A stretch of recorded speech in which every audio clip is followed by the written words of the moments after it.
Dear student, এই ভিডিঅ'টোত মই আজি অৰ্থাৎ 2025 বৰ্ষৰ 5 মাৰ্চ তাৰিখে অনুষ্ঠিত হৈ যোৱা কামৰূপ জিলাৰ এনুৱেল এক্সাম 2025ৰ ক্লাছ 9ৰ এখন ছ'চিয়েল ছায়েন্সৰ কুৱেশ্যন পেপাৰ ডিছকাছ কৰিব বিচাৰিছোঁ। তো কামৰূপ মেট্ৰৰ ষ্টুডেণ্টসকলে চেক কৰিব পাৰিবা তোমালোকৰ MCQখিনি কিমানখিনি শুদ্ধ হৈছে, আৰু যিবিলাক ডিষ্ট্ৰিক্টত এতিয়াও ছ'চিয়েল ছায়েন্সৰ এক্সাম ষ্টাৰ্ট হোৱা নাই তেওঁলোকে কুৱেশ্যন পেপাৰখন প্ৰেক্টিছ কৰিব পাৰিবা। এখন বহুত টাফ পেপাৰ হয় আৰু এইখিনি নিশ্চয় তোমালোকৰ বাবে এক্সামত হেল্প হ'ব। আৰু এই কুৱেশ্যন পেপাৰখন মোলৈ চেণ্ড কৰিছিলে গুৱাহাটীৰ কাহিলীপাৰাৰ পৰা নৱম শ্ৰেণীৰ ছাত্ৰ জিতু বৰ্মনে। তো ভিডিঅ'টোৰ আৰম্ভণিতে জিতুলৈ মোৰ ফালৰ পৰা অশেষ ধন্যবাদ তথা ৰিমেইনিং ছাবজেক্টসমূহৰ বাবে অল দ্য বেষ্ট। তো তোমালোকে এনেধৰণে কুৱেশ্যন পেপাৰ চেণ্ড কৰিব পাৰিবা মোৰ হোৱাটছআপ নম্বৰত। তো আহা তেতিয়াহ'লে আৰু সময় লছ নকৰি আমি কুৱেশ্যন পেপাৰখন ডিছকাছ কৰোঁ। তো তোমালোকে দেখা পাইছা কুৱেশ্যন পেপাৰখনৰ প্ৰথম অংশত মুঠ 45টা MCQ দিছে। তাৰে 1 নম্বৰটো দিছে তলৰ কোনজন অৰ্থনীতিবিদ কল্যাণকামী অৰ্থনীতিৰ লগত জড়িত নহয়। তো ইয়াত দিয়া অপশ্যনৰ ভিতৰত শুদ্ধ অপশ্যনটো হ'ব option D, Lionel Robbins. Next question number 2টো দিছে 2011 চনৰ লোকপিয়ল অনুসৰি তলৰ কোনকেইটা উক্তি সত্য। তো ইয়াত প্ৰথমতে যিটো দিছে অসমৰ জনসংখ্যাৰ ঘনত্ব 397 জন, এইটো হৈছে সত্য। আৰু অসমৰ লিংগৰ অনুপাত 952, এইটো অসত্য, এইটো হ'ব লাগে 954। তাৰপিছত জনসংখ্যা বৃদ্ধিৰ হাৰ 15.35%, এইটো সত্য হয়। আৰু 4 নম্বৰ যিটো দিছে অসমৰ জনসংখ্যাৰ ঘনত্ব সৰ্বাধিক থকা ঠাই হ'ল যোৰহাট, এইটো অসত্য, এইটো হ'ব লাগে গুৱাহাটী। তো ইয়াত আমাক কোনকেইটা উক্তি সত্য হয় সেইটোৱে সুধিছিলে, গতিকে ইয়াত শুদ্ধ অপশ্যনটো হ'ব option D 1 and 3। Next question number 3, বিশ্বৰ আটাইতকৈ সৰু দেশ ভেটিকান চিটি 2024 বৰ্ষৰ ৰাষ্ট্ৰীয় আয় আছিল। এটা আমাৰ এমাউণ্ট দি দিছে, আৰু দেশখনৰ মুঠ জনসংখ্যা হ'ল এটা এমাউণ্ট দি দিছে আমাক। ইয়াৰ জনমূৰি আয় কিমান হ'ব? আমি জানো যে ৰাষ্ট্ৰীয় আয়ক মুঠ জনসংখ্যাৰে হৰণ কৰিলে আমি তেতিয়া ইয়াৰ জনমূৰি আয়টো পাওঁ, আৰু ইয়াক যদি আমি হৰণ কৰি পাওঁ ইয়াত শুদ্ধ অপশ্যনটো হ'ব অপশ্যন এ $25। মই সময়ৰ নাটনিৰ বাবে গোটেই প্ৰশ্নসমূহ পঢ়ি থকা নাই, খুব কম সময়ৰ ভিতৰত ভিডিঅ'টো শেষ কৰিবলৈ চাইছোঁ। নেক্সট কুৱেশ্যন নম্বৰ 4ত দিছে নিজকে মহাৰাণী ভিক্টৰিয়াৰ প্ৰতিনিধি বুলি কোনে ঘোষণা কৰিছিল। ইয়াত দিয়া অপশ্যনসমূহৰ ভিতৰত শুদ্ধ অপশ্যনটো হ'ব option B, Lord Canning. Next question number 5, তলত দিয়া তথ্যসমূহ সঠিকভাৱে মিলোৱা। ইয়াত আমাক বতাহৰ গতিবেগ দিছে আৰু বতাহৰ প্ৰকৃতি দিছে। তো ইয়াক আমি এনেধৰণে মিলাব পাৰোঁ, গতিকে ইয়াত দিয়া অপশ্যনসমূহৰ ভিতৰত শুদ্ধ অপশ্যনটো হ'ব অপশ্যন এ, A3, B4, C2, D1। Next question number 6, প্ৰাচ্যৰ প্ৰশান্ত মহাসাগৰীয় উপকূল অঞ্চলৰ ঘূৰ্ণী বতাহৰ নামটো হ'ল। ইয়াত দিয়া অপশ্যনসমূহৰ ভিতৰত শুদ্ধ অপশ্যনটো হ'ব option D, typhoon. Question number 7ত এটা এছাৰচন অৰ্থাৎ বিবৃতি দিছে আৰু তাৰ কাৰণ দিছে ৰিজনটো। তো এছাৰচনটো দিছে আঞ্চলিক দলৰ জন্মই ভাৰতবৰ্ষৰ গণতন্ত্ৰৰ ভেটি অধিক সবল কৰিলে, এইটো সত্য। আৰু কাৰণটো দিছে ই দেশৰ ৰাজনীতিত তৃণমূল পৰ্যায়ৰ জনগণৰ অংশগ্ৰহণ অধিক সক্ৰিয় কৰি তুলিলে। আৰু এই কাৰণটো সত্য, যি বিবৃতিটোৰ শুদ্ধ ব্যাখ্যা দাঙি ধৰিছে। গতিকে ইয়াত দিয়া অপশ্যনৰ ভিতৰত শুদ্ধ অপশ্যনটো হ'ব অপশ্যন এ, এ আৰু আৰ উভয় সত্য, আৰু আৰ হৈছে এৰ শুদ্ধ ব্যাখ্যা।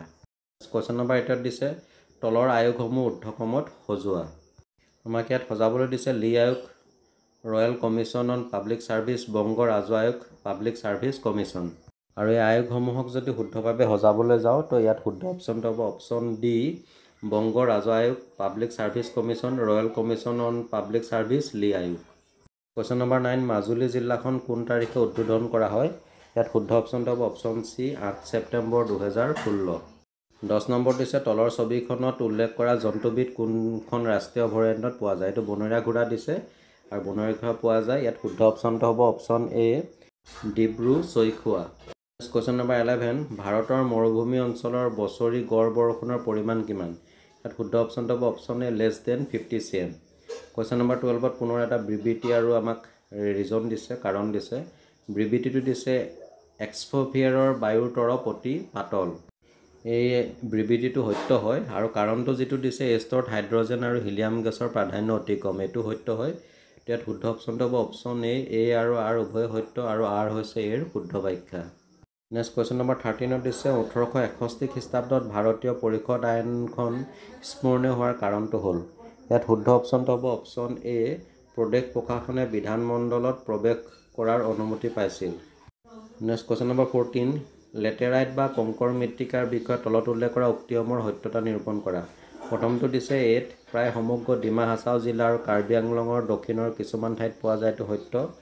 আৰু বি দিছে এই মৃত্তিকা ৰঙা বৰণীয়া, এইটো অসত্য, কাৰণ এই মৃত্তিকা হৈছে কলা বৰণৰ। আৰু চি নম্বৰ দিছে ইয়াত নাইট্ৰজেন, পটাছ, ফছফৰিক এচিড আৰু চূণ কম পৰিমাণে থাকে, এইটো সত্য হয়। গতিকে ইয়াত শুদ্ধ অপশ্যনটো হ'ব option C only A and C are true কেৱল এ আৰু চি শুদ্ধ কুৱেশ্যন নম্বৰ 15ত এখন আমাক চিত্ৰ দিছে আৰু চিত্ৰখন কোনখন যুদ্ধৰ আমি চিনাক্ত কৰিবলৈ লাগে তো ইয়াত যি চাৰিটা অপশ্যন দি দিছে তাৰ ভিতৰত শুদ্ধ অপশ্যনটো হ'ব option D first Anglo Burmese war অৰ্থাৎ প্ৰথম ইংগো বাৰ্মা যুদ্ধ নেক্সট কুৱেশ্যন নম্বৰ 16 ভাৰতবৰ্ষৰ জনসংখ্যাৰ ঘনত্ব বেছি আৰু কম ৰাজ্যত দুখন ক্ৰমান্বয়ে হ'ল ভাৰতবৰ্ষৰ উত্তৰ প্ৰদেশত জনসংখ্যাৰ ঘনত্ব আটাইতকৈ বেছি আৰু লাক্ষাদ্বীপত অতিকৈ কম গতিকে ইয়াত শুদ্ধ অপশ্যনটো হ'ব অপশ্যন চি উত্তৰ প্ৰদেশ আৰু লাক্ষাদ্বীপ নেক্সট কুৱেশ্যন নম্বৰ 17 বায়ুমণ্ডলত পোৱা এবিধ সক্ৰিয় গেছ হ'ল ইয়াত সক্ৰিয় গেছবিধ হ'ব option C oxygen next question number 18ত দিছে তলৰ ছবিখন কোনটো ৰাজনৈতিক দলৰ ইয়াত ৰাজনৈতিক দলৰ এখন চিত্ৰ দি দিছে আৰু ইয়াত শুদ্ধ অপশ্যনটো হ'ব অপশ্যন বি সৰ্বভাৰতীয় মুছলিম লীগ নেক্সট কুৱেশ্যন নম্বৰ 19 বিৰোধী দলৰ সবল ভূমিকা থকা দুখন ৰাষ্ট্ৰ হ'ল ইয়াত শুদ্ধ অপশ্যনটো হ'ব অপশ্যন চি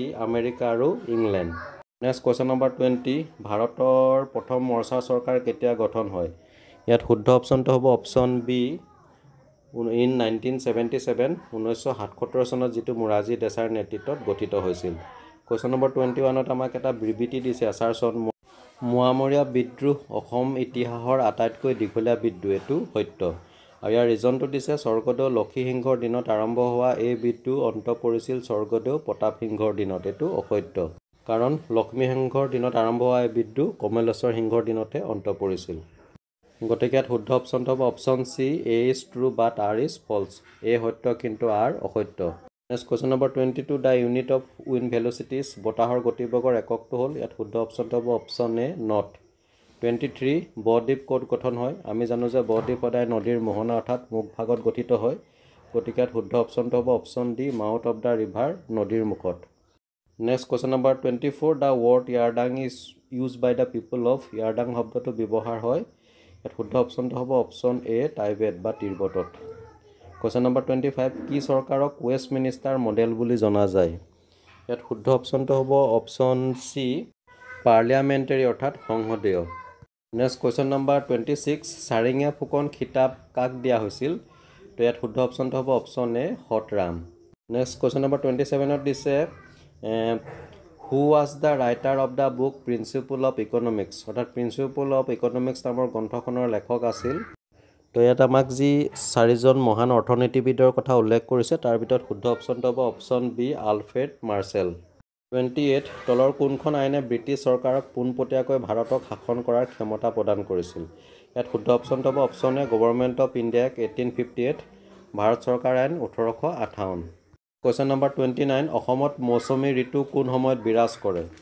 ইয়াত আমাক যি চাৰিটা অপশ্যন দি দিছে তাৰ ভিতৰত শুদ্ধ অপশ্যনটো হ'ব লাগে ফ্ৰম জুন টু ছেপ্টেম্বৰ জুনৰ পৰা ছেপ্টেম্বৰলৈ নেক্সট কুৱেশ্যন নম্বৰ 30 জনস্বাৰ্থৰ বিপৰীতে শাসকৰ স্বাৰ্থৰ বাবে চলা শাসনক কি বুলি কোৱা হয় ইয়াত শুদ্ধ অপশ্যনটো হ'ব অপশ্যন চি স্বৈৰতন্ত্ৰ কুৱেশ্যন নম্বৰ 31 তলৰ কোনখন বিকল্পত ব্ৰিটিছ শাসনাধীন ভাৰতত ঘটা ঘটনাবোৰ সঠিক ক্ৰমত সজোৱা হৈছে ইয়াত আমাক দিছে ভাস্কো দা গামাৰ ভাৰতত পদাৰ্পণ এলাহাবাদ চুক্তি উইলিয়াম হকিংছৰ আগ্ৰাত পদাৰ্পণ কোম্পানীৰ মুদ্ৰাৰ পৰা মোগল সম্ৰাটৰ নাম আঁতৰোৱা তো উল্লেখিত ঘটনাৰাজিক যদি আমি শুদ্ধ ক্ৰমত সজাবলৈ যাওঁ ইয়াত শুদ্ধ অপশ্যনটো হ'ব অপশ্যন এ 1 3 2 4 কুৱেশ্যন নম্বৰ 32 সংসদীয় পদ্ধতিৰ চৰকাৰৰ বিষয়ে তলত দিয়া উক্তিসমূহৰ সত্যতা নিৰূপণ কৰা প্ৰথমতে দিছে ৰাষ্ট্ৰপ্ৰধানজন নামমাত্ৰ কাৰ্যপালিকা এইটো সত্য হয় নেক্সট বি নম্বৰত দিছে বিধানমণ্ডলে অনাস্থা প্ৰস্তাৱ গ্ৰহণ কৰি মন্ত্ৰী পৰিষদ ভংগ কৰিব নোৱাৰে এইটো অসত্য কাৰণ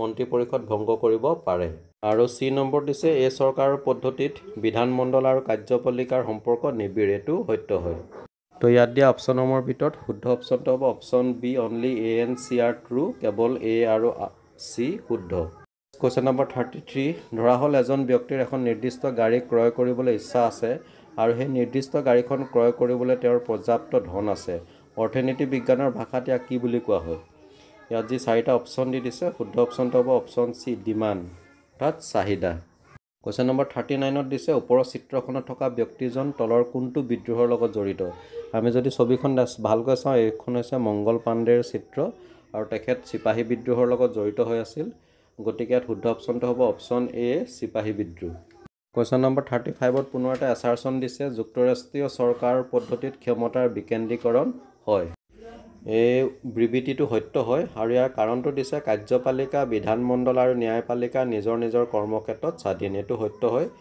আৰু ইয়াৰ সম্পৰ্ক আছে বিবৃতিটোৰ লগত।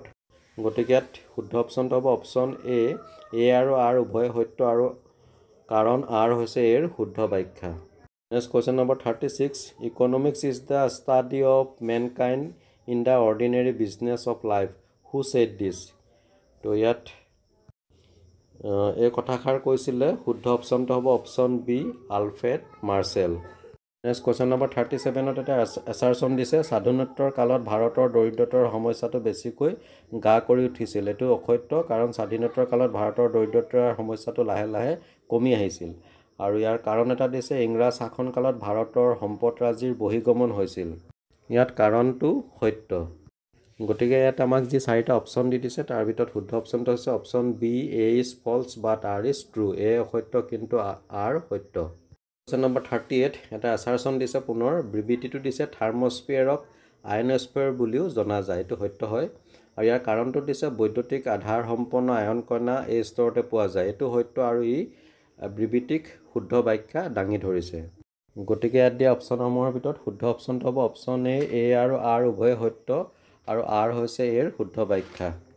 39ত আমাক এটা চিত্ৰ দিছে, চিত্ৰটো চোৱাৰ প্ৰতিষ্ঠানটো চিনাক্ত কৰা আৰু এই চিত্ৰটোৰ চিনাক্তকৰণৰ বাবে আমাক যি 4টা প্ৰতিষ্ঠান দি দিছে তাৰ ভিতৰত শুদ্ধ অপশ্যনটো হ'ব অপশ্যন বি ছায়েন্স ছ'চাইটি অৰ্থাৎ বিজ্ঞান সমিতি। নেক্সট কুৱেশ্যন নম্বৰ 40 মহগড়ৰ যুদ্ধত আহোম ৰজা চন্দ্ৰকান্ত সিংহক পৰাজিত কৰি মানসকলে অসমৰ কোন কোন অঞ্চলত আক্ৰমণ চলাইছিল। ইয়াত দিয়া অপশ্যনসমূহৰ ভিতৰত শুদ্ধ অপশ্যনটো হ'ব অপশ্যন চি উত্তৰ-বংগ, গোৱালপাৰা, চিলেট আৰু Chittagong. Next question number 41 captain Welsh চাহাবে অসমৰ বিষয়ে লিখা টোকাত সেই সময়ৰ আটাইতকৈ দামী বস্তু কোনটো বুলি কৈছিল। ইয়াত দিয়া সামগ্ৰীসমূহৰ ভিতৰত আটাইতকৈ দামী বস্তুটো আছিল অপশ্যন ডি চল্ট লোন অৰ্থাৎ। নেক্সট কুৱেশ্যন নম্বৰ 42 ভাৰতীয় জাতীয় কংগ্ৰেছ পতাকাখনৰ মাজত কিহৰ চিত্ৰ অংকন কৰা আছে। আমি জানো যে ভাৰতীয় জাতীয় কংগ্ৰেছৰ পতাকাখনৰ মাজত জটৰৰ চিত্ৰ আছে। গতিকে শুদ্ধ অপশ্যনটো হ'ব অপশ্যন বি জটৰ spinning wheel. Next question number 43 arise away can stop not till the goal is reach whose philosophy was it. এই কথাষাৰ কাৰ দৰ্শন আছিল। ইয়াত শুদ্ধ অপশ্যনটো হ'ব option A Swami Vivekananda.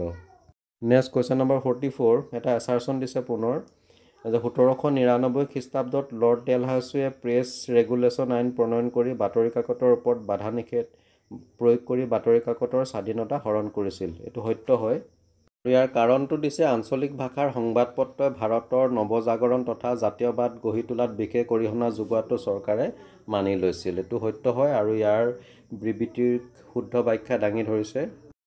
So' here the correct option is option C both A and R are true and R is the correct explanation of A. A আৰু R উভয় সত্য আৰু R হৈছে এৰ শুদ্ধ ব্যাখ্যা। Question number 45 the last MCQ আমাক কুৱেশ্যনটো দিছে maths group A and group B and select the correct answer from the code given below. তলৰ ক অংশৰ লগত খ অংশ মিলোৱা আৰু শুদ্ধ উত্তৰটো বাছনি কৰা। ইয়াত আমাক ক অংশত কিছুমান দেশৰ নাম দিছে আৰু খ অংশত সেই দেশসমূহত প্ৰচলিত মুদ্ৰাৰ নামসমূহ উল্লেখ কৰিছে আৰু ইয়াক যদি আমি শুদ্ধভাৱে সজাবলৈ যাওঁ ইয়াত শুদ্ধ অপশ্যনটো হ'ব option B 1C 2A 3D 4B। তো ডিয়াৰ ষ্টুডেণ্ট MCQখিনি ইমানতে শেষ হৈছে। বাকী কুৱেশ্যনসমূহ তোমালোকলৈ আগবঢ়ালোঁ। যিবিলাক ডিষ্ট্ৰিক্টত এতিয়াও ছ'চিয়েল ছায়েন্সৰ এক্সাম হোৱা নাই তোমালোকে এই কুৱেশ্যনসমূহ প্ৰেক্টিছ কৰিব পাৰিবা। এখন বহুত হাই কোৱালিটিৰ ষ্টেণ্ডাৰ্ড কুৱেশ্যন পেপাৰ হয়। নিশ্চয় তোমালোকৰ বাবে এইখিনি হেল্পফুল হ'ব। ডিয়াৰ ষ্টুডেণ্ট তো ভিডিঅ'টো ইমানতে সামৰিবলৈ লৈছোঁ।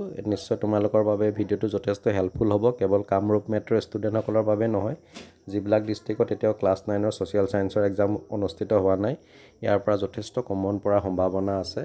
আৰু ইয়াৰ পিছতে মই 2025 বৰ্ষৰ আজি অৰ্থাৎ শিৱসাগৰ ডিষ্ট্ৰিক্টত হৈ যোৱা ক্লাছ 9ৰ ইংলিছৰ কুৱেশ্যন পেপাৰখনৰ সমাধান আগবঢ়াবলৈ লৈছোঁ। তো চাই থাকিবা তোমালোকে RB লাৰ্ণ কাম এণ্টাৰটেইনমেণ্ট। আৰু শেষত কওঁ কোনোবাই যদি এতিয়াও মোৰ চেনেলটো ছাবস্ক্ৰাইব কৰা নাই ছাবস্ক্ৰাইব কৰি ল'বা, কাৰণ এনেকুৱা ধৰণৰ ভিডিঅ' মোৰ চেনেলত কণ্টিনিউৱাছলি তোমালোকে পাই থাকিবা। তো good night for everybody. Thank U.